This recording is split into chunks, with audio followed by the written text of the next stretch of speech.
Agradezco muchísimo a Sofía Ramírez, ella es directora adjunta de investigación aplicada de Mexicanos Unidos contra la Corrupción, para platicar sobre el modelo Centinela como un modelo de estimación de contagios de COVID-19 en nuestro país. ¿Cómo estás? Muy buenas noches, Sofía.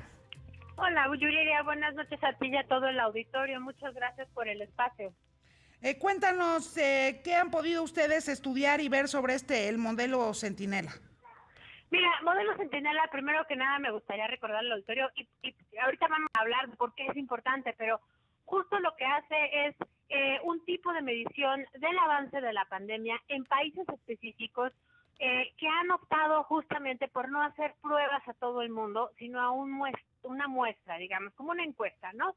Entonces, en el caso de México, el INER, el Instituto Nacional de Enfermedades Respiratorias, determinó hace algunas semanas que el 100% de las personas que lleguen a los hospitales que hacen pruebas de COVID-19 reciban la prueba o se les haga la prueba cuando tienen síntomas graves, pero solamente al 10% de aquellos que reciben o que llegan con síntomas leves.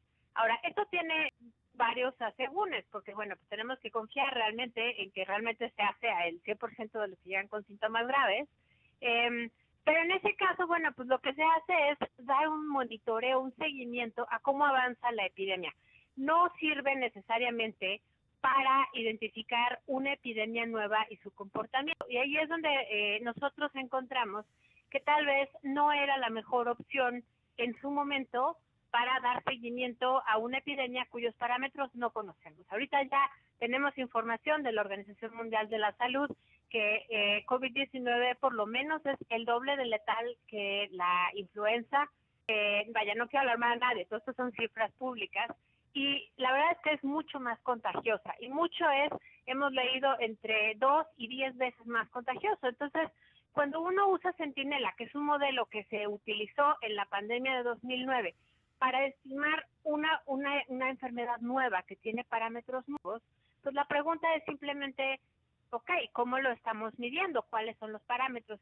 Y para los que nos escuchan, bueno, pues un parámetro es simplemente un número que nos permite multiplicar por el número de casos para determinar cuántas personas realmente se estiman que están contagiadas. Y lo decía López-Gatell, pues desde hace varias semanas hablaba de el método Centinela con el reportero del Economist a principios de la semana pasada, y el jueves decía en su conferencia vespertina que el factor de expansión era de 8.3, ¿no? Es decir, por cada enfermo contagiado confirmado, había posiblemente 8 veces más personas que de hecho estuvieran contagiadas, y así se hacía la estimación.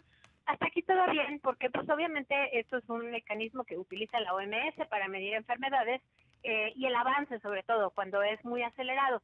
El tema aquí es cuáles son esos parámetros que usamos, porque si nosotros nos remontamos a que en México no se han hecho muchas pruebas en términos relativos al número de personas que habitamos en el país, tendríamos que pensar que pues tal vez los parámetros que se están usando son de otras poblaciones, por ejemplo, de, no sé, Corea del Sur, Singapur, propio China, que tienen pues enfermedades distintas, no necesariamente tienen la misma tasa de obesidad o de diabetes o de hipertensión, no necesariamente tienen los mismos usos y costumbres en términos de fiestas familiares. Los mexicanos, bueno, pues nos pintamos solos para celebrar en conjunto, ¿no? En fiesta grande. Los términos hasta de patrones de ir al súper, todos en bola, o ese tipo de cosas, pero en concreto en zonas urbanos y rurales, pues la tasa de contagio es distinta, ¿no? El 70-75% de la población en México vive en zonas urbanas, y eso implica que posiblemente haya un factor de expansión distinto en esos dos tipos de lugares. También tenemos el caso de la frontera, muy cerca de Estados Unidos, donde hasta hace pocos días veíamos que había cientos de casos del lado americano y había pues, 10, 15 casos del lado mexicano. Bueno, ahorita realmente estamos viendo cómo avanza la pandemia. Escuchamos ayer y hoy la tragedia de la carta de Eugenio Derbez, donde declaraba que no había suficientes insumos, ¿no? En redes sociales, en los hospitales públicos. La delegada del bienestar, es decir, del gobierno federal, lo desmentía en redes sociales, y luego salió el gobernador a decir, no, sí necesitamos insumos porque los médicos se nos están muriendo y el tamaño del problema es muy grande. Entonces, creemos que tener un factor de expansión, un factor de corrección, como lo menciona, lo denomina López-Gatell, el doctor López-Gatell, es muy importante definir a partir de qué se calcula. Entonces, lo que nosotros sugerimos es, vaya, entiendo perfecto que no se hagan tantas pruebas como en otras latitudes, porque hacer pruebas es caro, cuestan hasta $100 hacer la prueba, pero pues por lo menos tendría que haber una nota técnica en la cual se explicara, uno, de dónde sale el cálculo de 8 veces para la semana pasada. El doctor López-Gatell dijo que conforme avanzaron las semanas de pandemia también iba a cambiar el factor de expansión, lo cual tiene sentido, pero otros países como Argentina sí tienen una nota técnica que determina a partir de qué se está calculando. Entonces, de fondo, lo que nosotros queremos y lo que creemos es la transparencia siempre ayuda a abonar a la credibilidad y a la confianza de la ciudadanía en las autoridades, y con esto termino, y es momento de creer más que nunca en la información oficial.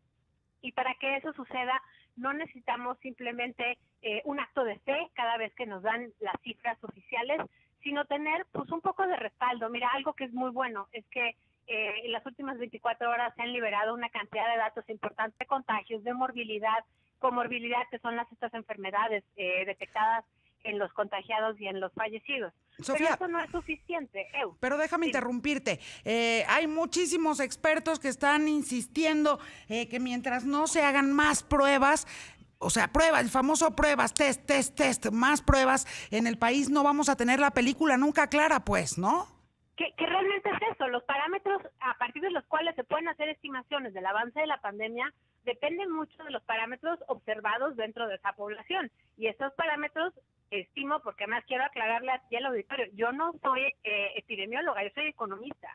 Entonces, yo como ciudadano, yo como investigadora aplicada de todos los temas de transparencia, pues me puedo documentar y entender hasta dónde va el tema de la transparencia, pero si a mí no me dan un documento técnico, no me ofrecen información sobre cómo están haciendo sus cálculos para estimar el tamaño de la pandemia, el avance de la pandemia. Mira, el Financial Times nos dedicaba hoy la editorial diciendo básicamente no tenemos ni idea el número de casos que se nos vienen encima. Esos son indicadores preocupantes, no porque le esté yo jugando al ave de mal agüero. Por supuesto que quiero que nos vaya bien, yo quiero que López-Gatell tenga clara su estrategia y que López Obrador en su gobierno salga todo perfecto. Lo único que pido es seamos congruentes, transparentes y responsables para que la comunidad internacional, la comunidad científica y la ciudadanía podamos replicar los métodos, podamos identificar cuáles son pues las fortalezas, cuáles son las debilidades. No hay ningún método de estimación 100% seguro. Y ahorita, bueno, pues estamos viendo, ya sabes, en Twitter y demás, un montón de estimaciones que a veces la gente, pues digo, con muchas ganas de ayudar, pero poco conocimiento de epidemiología, pues está haciendo unos escenarios así fatalistas donde se van a morir millones de personas. Yo creo que sería muy, muy importante que más allá de decir López-Gatell, miren, el factor de expansión estima el tamaño y el avance de la pandemia, no de los muertos, porque los muertos obviamente son cadáveres que se cuentan y demás. Sería muy útil que tuviéramos la claridad de los parámetros de cómo avanza la enfermedad aquí y sí, definitivamente apostarle a hacer más pruebas. Sofía Ramírez, directora adjunta de Investigación Aplicada de Mexicanos contra la Corrupción, te agradezco mucho estos minutos para esta emisión de Ya Cierra aquí en Imagen Radio. Te mando un abrazo virtual, pero te lo mando. Gracias. Un abrazo, Yuri.